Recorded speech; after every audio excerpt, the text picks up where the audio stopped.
move on to talking about your party, DAP. Lots of young first-time voters this time around. What's DAP's appeal? Put young first-time candidates. Yeah, that's part of it. I think for DAP, we have always been our average age has always been youngest among all political parties in Malaysia. We have taken, especially over the last perhaps 8 years, a proactive stand to attract new blood into the party. More than a third of our Central Executive Committee are under the age of 40. I just went past that. And that shows that we actually value and treasure and appreciate the input from the younger generation into our policy making process. And you find a lot of young elected MPs in the parliament coming from our party. So that's enough to, you think, convince? I think it's not enough. It is part of the means to actually convince. So you have young people. What happens is that you speak the young people's language, you understand the problems that the young faces, and you express them in parliament, you express them in your press statements, you express them when you speak to people. And because you understand them, then we are better able to relate to these voters.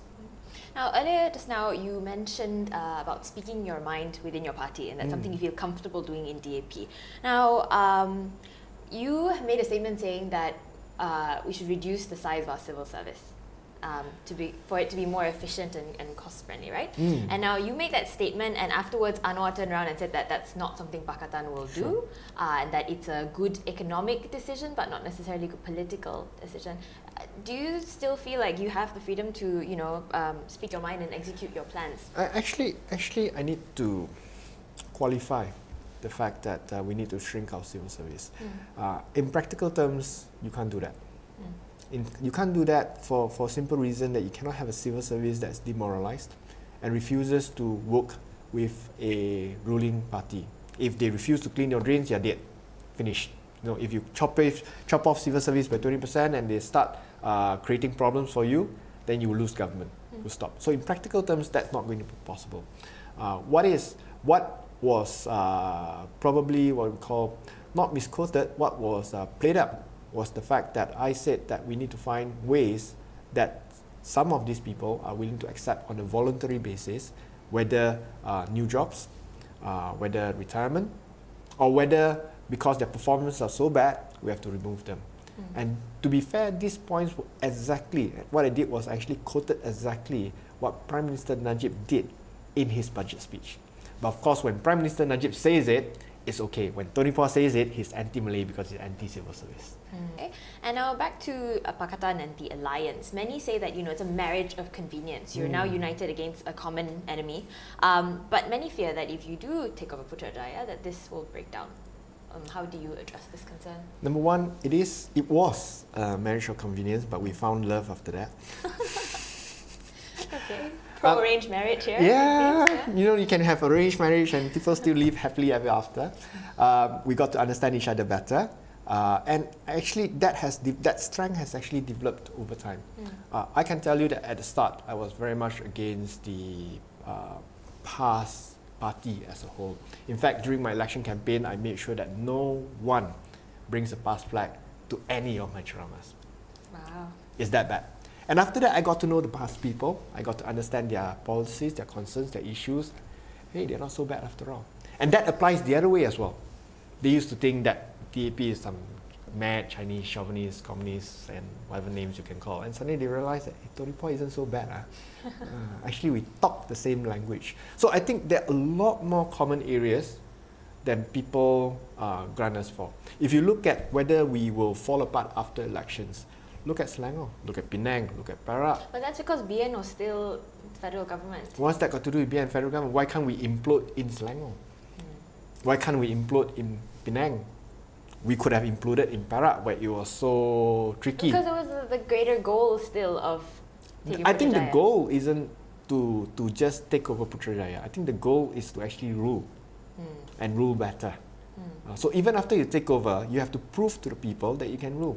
And I think because once you are in administration, frankly speaking, your focus is on how to build the economy, how to attract investments, how to improve the education, how to ensure that people get their welfare benefits, how do we help all these poor people get up and stand again, how do we deal with the roads, how do we deal with the drains, and I think all these issues consumes a government, and I don't think there's any ideological differences between the three parties within Pakatan. You can say that about PAS when their ultimate goal really is for an Islamic state. They want to achieve an Islamic state, but doesn't mean that we agree with it. So we have taken the position that anything that is not agreed by all three parties stays out of the manifesto as at this point in time. And they accept that because to achieve that goal, okay, it does not mean that you don't have to build infrastructure, doesn't mean that you have to take care of welfare, doesn't mean that you don't have to provide good education, and to them that also complies with the ideals of PAS. PAS is not just about Islamic State, PAS is also about good governance. But isn't that ideology though the foundation of everything else? No. So if they do everything else but the foundation remains that.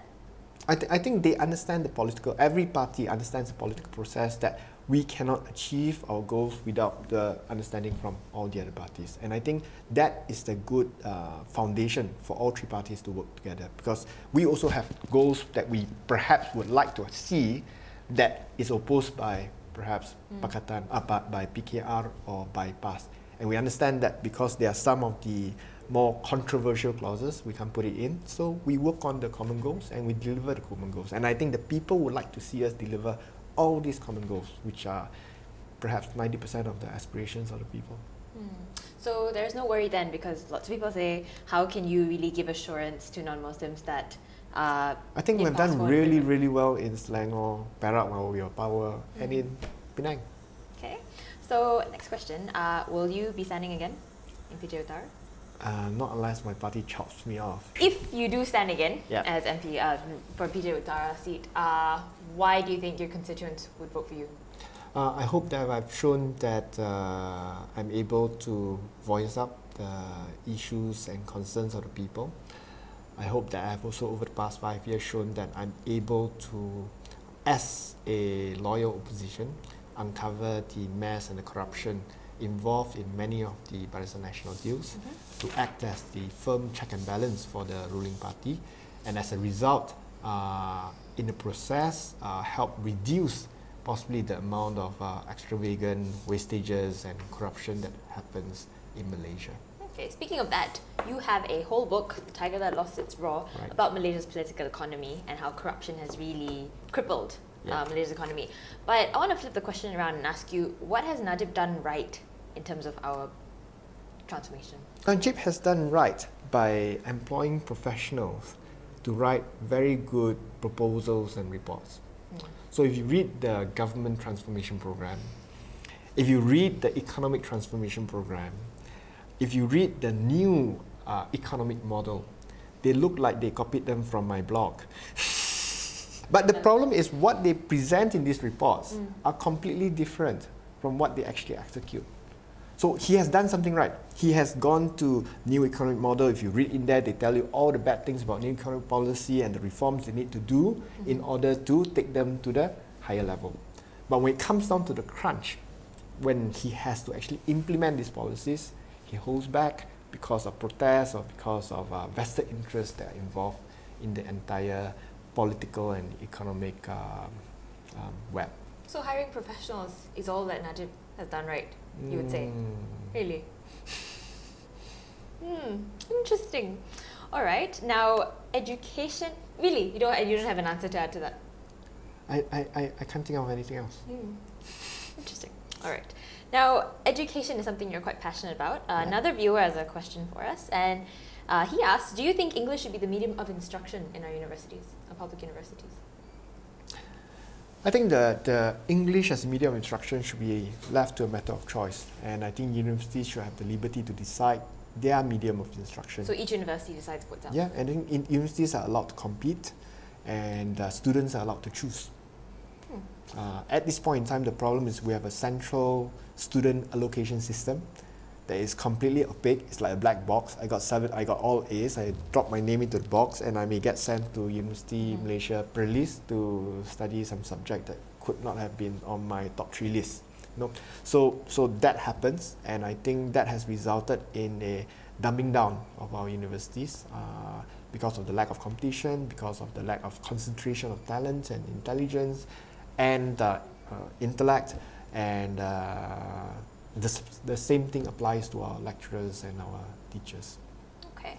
And now, final question. You are from Johor, and Johor is the hot seat this time around. Super hot. So, as a Johoran yourself, what do you think is going to go down? Is DAP doing enough?